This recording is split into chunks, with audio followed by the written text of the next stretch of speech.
In the Low Countries, a stadtholder was a medieval function which during the 16th, 17th and 18th centuries developed into a rare type of de facto hereditary head of state of the thus crowned Republic of the Netherlands. It is comparable with the French title lieutenant and England's 16th century Lord Lieutenant. Additionally, this position was tasked with maintaining peace and provincial order in the early Dutch Republic. The Dutch Monarchy is a cognatic descendant of the first Stadtholder of the young Republic, William of Orange. He was the leader of the successful Dutch revolt against the Spanish Empire. Etymology: literally placeholder, was a term for a steward or lieutenant. History: 17 provinces. Stadtholders in the Middle Ages were appointed by feudal lords to represent them in their absence. If a lord had several dominions, some of these could be ruled by a permanent stadtholder, to whom was delegated the full authority of the lord. A stadtholder was thus more powerful than a mere governor, who had only limited authority, but the stadtholder was not a vassal himself, having no title to the land.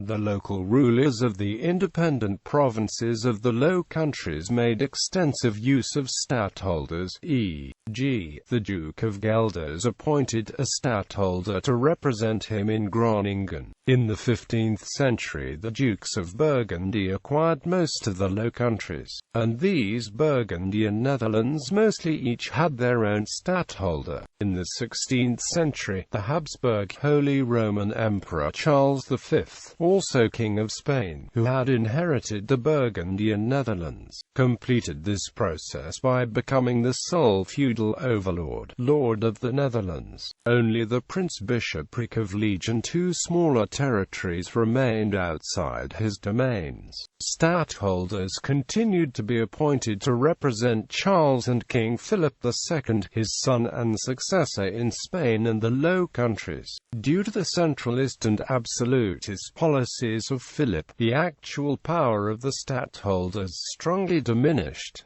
Dutch Republic. When, in 1581, during the Dutch Revolt, most of the Dutch provinces declared their independence with the Act of Abjuration, the representative function of the stadtholder became obsolete in the rebellious northern Netherlands, the feudal lord himself having been abolished, but the office nevertheless continued in these provinces, who now united themselves into the Republic of the Seven United Netherlands. The United Provinces were struggling to adapt existing feudal concepts and institutions to the new situation and tended to be conservative in this matter, as they had after all rebelled against the king to defend their ancient rights. The stadtholder no longer represented the lord but became the highest executive official, appointed by the states of each province. Although each province could assign its own stadtholder, most stadtholders held appointments from several provinces at the same time. The highest executive power was normally exerted by the sovereign states of each province, but the stadtholder had some prerogatives,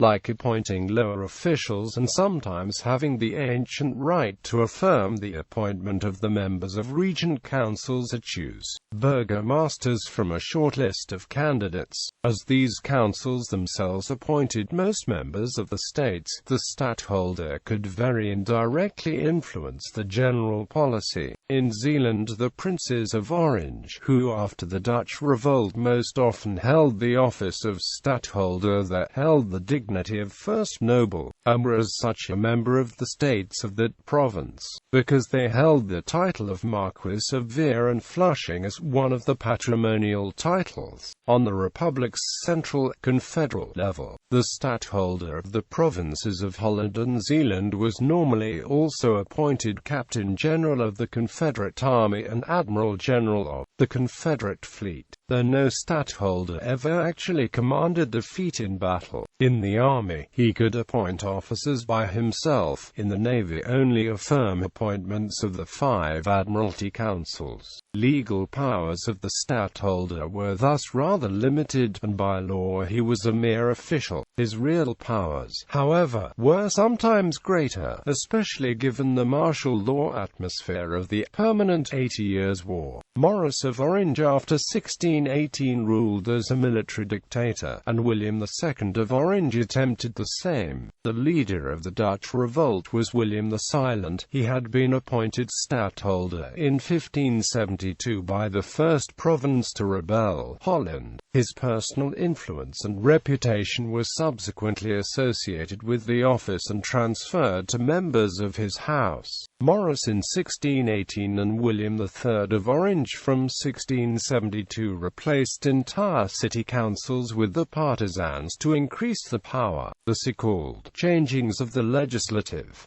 By intimidation, the stadtholders tried to extend the right of affirmation. In reaction, the regions in Holland, Zeeland, Utrecht, Gelders, and Overijssel, after the death of William II in 1650, appointed no stadtholder. They subsequently were forced to appoint one by the catastrophic events of 1672, the Dutch year of disaster. After the death of William III in 1702, they again abstained from appointing one. These periods are known as the first stadtholderless period and the second stadtholderless period. After the French invasion of 1747, the regions were forced by a popular movement to accept William IV, Prince of Orange, Stadtholder of Friesland and Groningen, as stadtholder in the other provinces. On the 22nd of November 1747, the office of Stadtholder was made hereditary. As William was Stadtholder in all provinces, his function accordingly was restyled Stadtholder General. After William IV's death in 1751, his infant son was duly appointed Stadtholder under the regency of his mother. The misgovernment of this regency caused much resentment, which issued in 1780 in the Patriot movement. The Patriots first took over many city councils, then the states of the province of Holland, and ultimately raised civil militias to defend the position against Orangist partisans, bringing the country to the brink of civil war. Through Prussian military intervention in 1787, Prince William V of Orange was able to suppress this opposition, and many leaders of the Patriot movement went into exile in France. The stadtholderate was strengthened with the Act of Guarantee, abolishment and transition to kingdom. The exiles returned with French armies in the winter of 1795 and overcame the frozen Dutch waterline. William V of Orange Nassau fled to England, and the office of stadtholder was abolished in 1795 when the French revolutionary forces installed the Batavian Republic. From 1572 in the southern Netherlands, the Habsburg lords continued to appoint provincial stadtholders for the region, until it was annexed by France in 1794. However, William I, the son of the last stadtholder William V, was crowned king after the French army retreated in 1815.